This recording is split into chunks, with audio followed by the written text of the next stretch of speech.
Hello friends, today I have to teach you a new chapter. 11th class के maths का new chapter हम आपको पढ़ाने जा रहे हैं और उसका नाम है ट्रिगोनोमेट्रिक फंक्शन। ये ट्रिगोनोमेट्रिक फंक्शन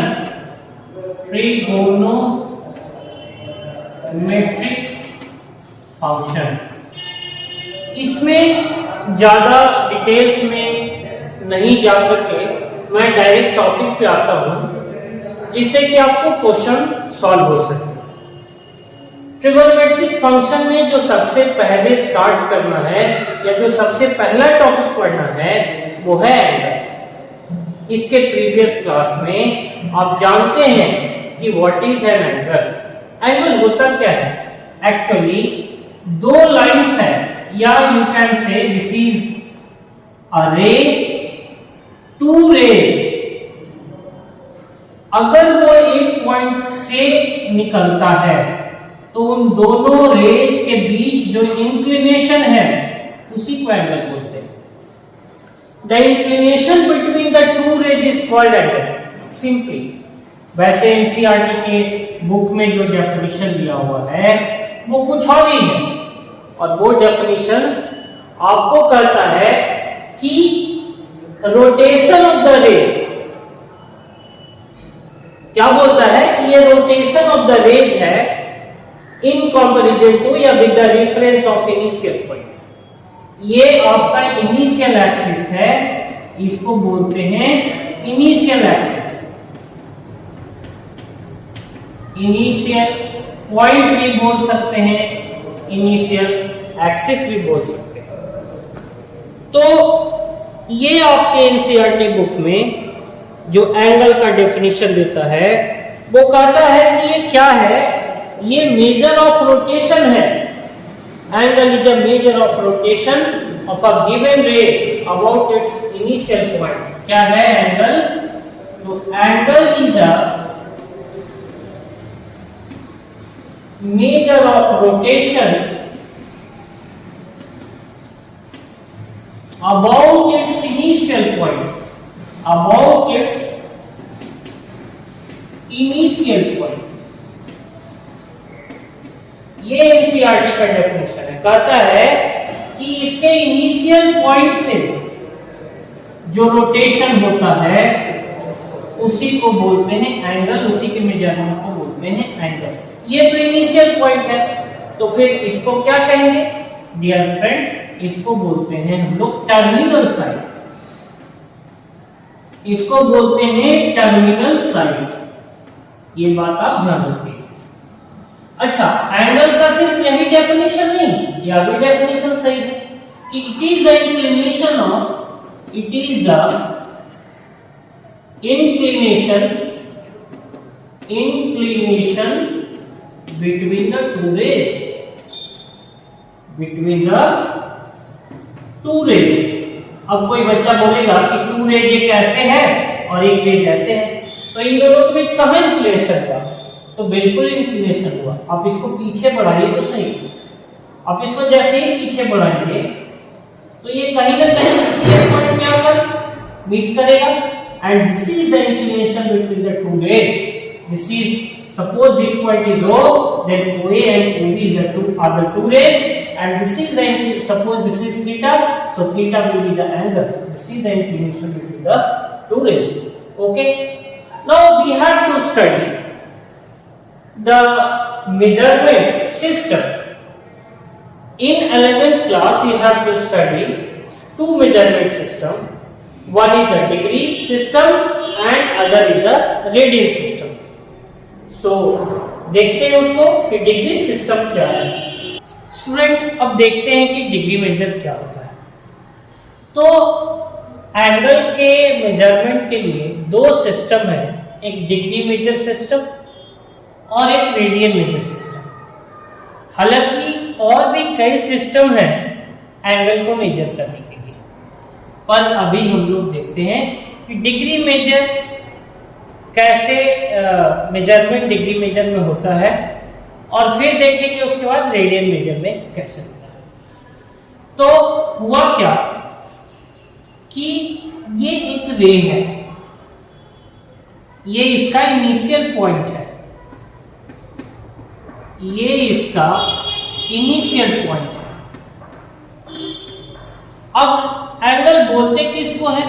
तो इनिशियल पॉइंट के अबाउट जो रोटेशन होता है इसी को बोलते हैं एंगल, है ना। तो हुआ क्या कि इनिशियल पॉइंट के अबाउट फुल रोटेशन को, इनिशियल पॉइंट के अबाउट फुल रोटेशन को क्या किया गया कि 360 पार्ट में डिवाइड किया गया। क्या किया गया? इनिशियल पॉइंट के अबाउट जो वन कंप्लीट रोटेशन है, वन कंप्लीट रोटेशन है, इस कंप्लीट रोटेशन को 360 पार्ट में डिवाइड कर दिया गया, यानी कि इसको कर दिया गया 360 पार्ट्स में डिवाइड, 360 पार्ट में डिवाइड कर दिया गया। देखिए ध्यान से, ये हो गया कंटिन्यूअस 360 पार्ट्स। ऐसे ऐसे और छोटे छोटे कई पार्ट्स बना करके करीबन टोटल 360 पार्ट्स बनाया गया। और each part is known as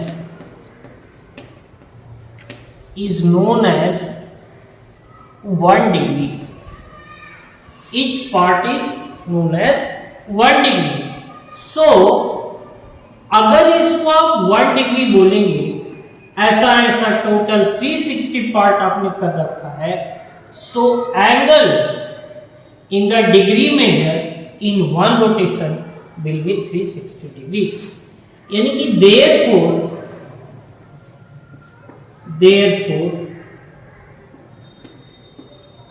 in degree measure system,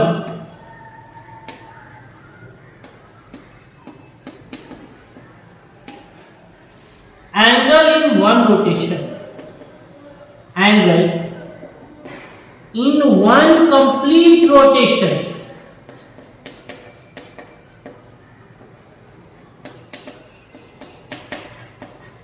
will be 360 degree. 360 degree होगा कंप्लीट वन रोटेशन। इस तरह से आप समझ गए कि 1 डिग्री क्या होता है और 1 डिग्री किसको कहा जाता है।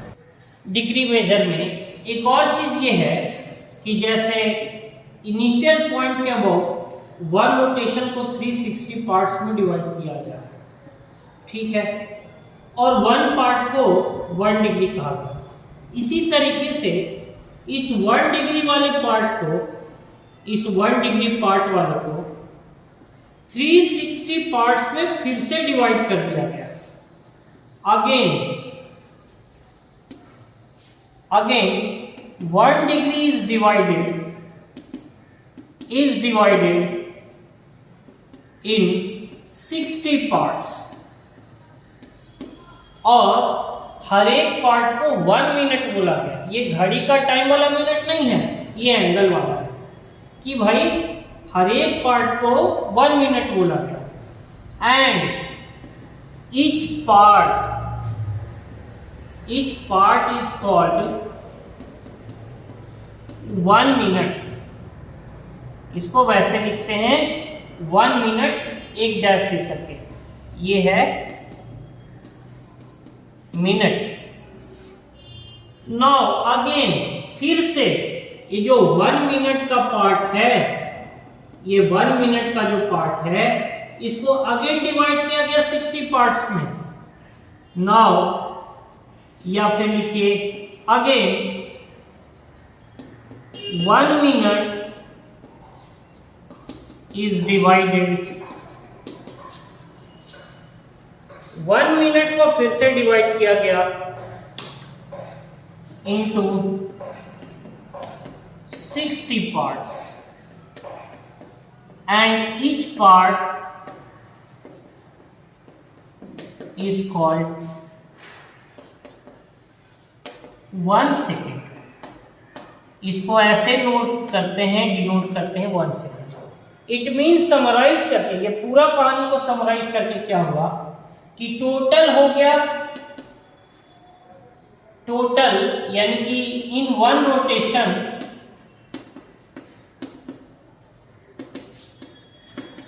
360 डिग्री बना, यानी यहां लिख दें angle in one rotation 360 degree, और ये 1 डिग्री है, ये 60 मिनट के इक्वल है, और ये जो 1 मिनट होगा वो 60 सेकेंड के इक्वल होगा। यानी एंगल को इतना छोटे लेवल पे मेजर कर लिया जाता है कि उससे छोटा एंगल पॉसिबल है भी तो बहुत निग्लेजिबल, जिसको मेजर करना उतना ज़्यादा इम्पोर्टेंट नहीं रह जाता है। ठीक है, तो नेक्स्ट कॉन्सेप्ट देखिए रेडियन को।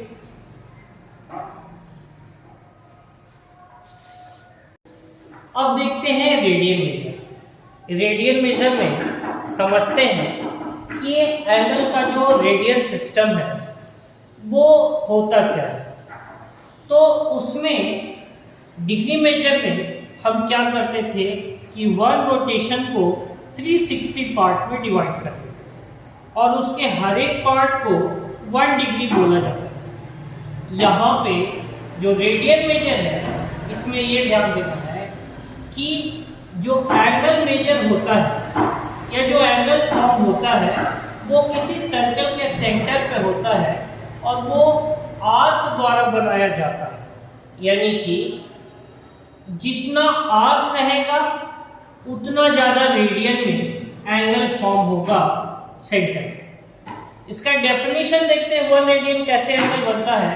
करें कि angle subtended at the centre by an arc of length 1 unit, यानी 1 यूनिट लेंथ अगर है आर्क का, और अगर कोई यूनिट सर्कल है इन a unit circle, unit circle का मतलब सर्कल ऑफ रेडियस 1 यूनिट, तो अगर कोई यूनिट सर्कल है उसमें 1 यूनिट का आर्क लेंथ है, तब जो सेंटर पे एंगल बनेगा उसको बोलेंगे 1 रेडियन।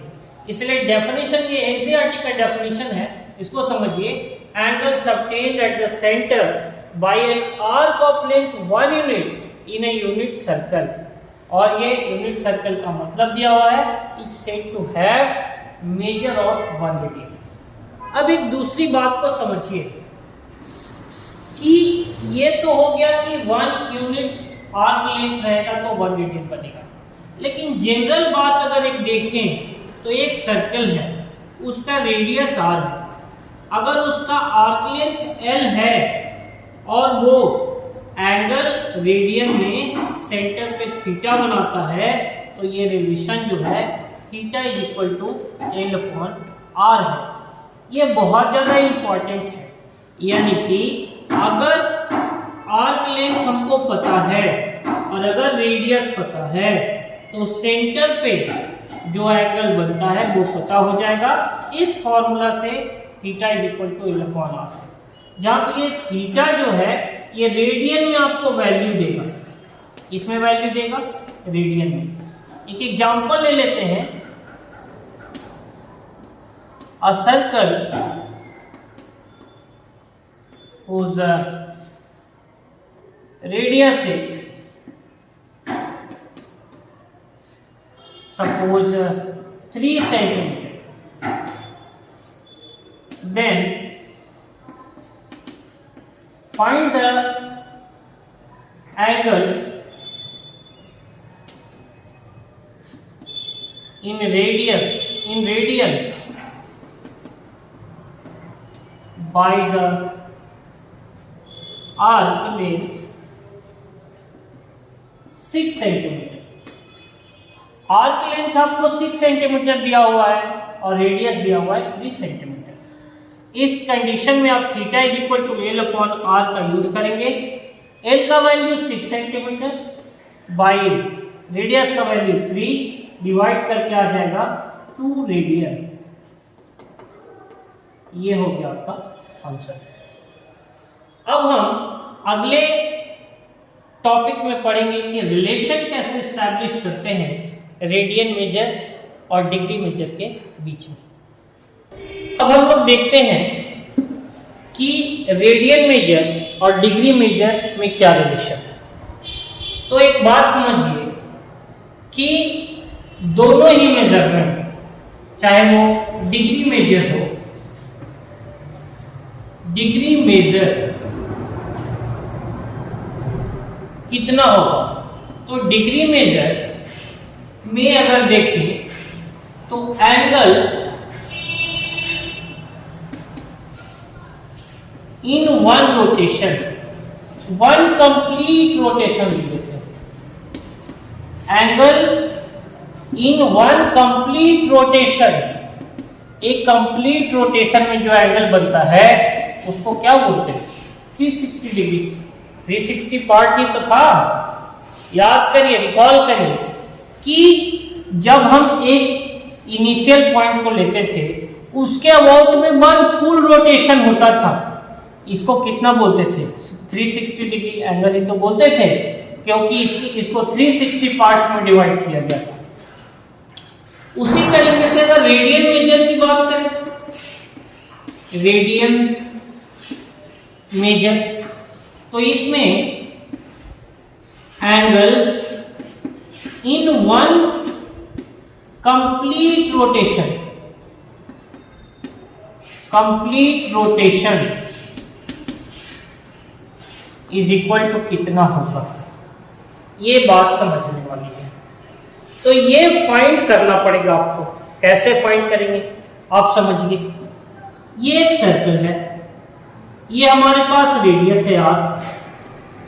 अगर यहां से चलना स्टार्ट किया तो जो कंप्लीट रोटेशन है, ये जो L कहते हैं, तो अगर हम बोलेंगे कि आर्क will be circumference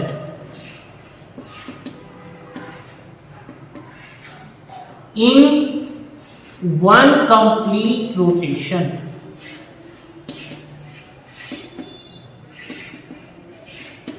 बात समझिए कि जो आर्क है, ये जो आर्क है, अगर कंप्लीट वन रोटेशन लिया जाए तो ये आर्क नहीं, ये सर्कमफेरेंस बन जाएगा। और सर्कमफेरेंस भी तो सबसे बड़ा आर्क होता है। इसलिए यहां पे जो L का वैल्यू होगा वो 2 पाई आर, यानी वो सर्कमफेरेंस हो जाएगा, सर्कमफेरेंस हो जाएगा, और जिसका मतलब होता है 2 पाई आर। अब अगर ये फॉर्मूला यूज करें theta is equal to L upon R, तो L का वैल्यू यहां 2 पाई आर डालेंगे, और यहां रेडियस का वैल्यू आर से R cancel, 2 pi radian angle बना इन वन रोटेशन। तो यहां पे लिख सकते हैं angle in one complete rotation क्या होगा, तो angle in complete one rotation 2 pi radian होगा। बोली कोई दिक्कत? अब हम इन दोनों के बीच रिलेशन एस्टैब्लिश करते हैं, तो हम यहां आराम से लिख सकते हैं कि कितना एंगल बना, 2 पाई रेडियन बना, 2 पाई। अच्छा एक और बात, रेडियन को ना C से डिनोट करते हैं, ठीक है।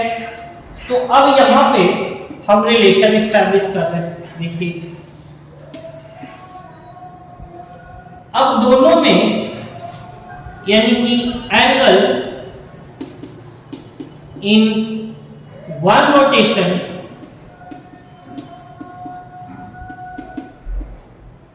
in radian and degree will be equal. Therefore, ये जो 2 पाई रेडियन है will be equal to 360 degree. इसलिए यहां पे पाई रेडियन जो होगा वो 2 से डिवाइड होकर के 180 डिग्री आ जाएगा, और यहां लिखाएगा 180। So this is the basic relation between the radian measure and degree measure, ठीक है। बार बार इस चीज को, ये बात को ध्यान रखिए कि वन रोटेशन में कितना एंगल बनता है रेडियन सिस्टम में, और फिर दोनों को इक्वेट करके और उसके बीच रेडियन और डिग्री का रिलेशन आराम से समझा जा सकता है। अब हम देखते हैं नेक्स्ट कॉन्सेप्ट कि एंगल कब नेगेटिव होता है और कब पॉजिटिव होता है, और डिग्री में भी वन मोर थिंग है कि उसको मिनट में और सेकंड में कैसे कन्वर्ट करते हैं।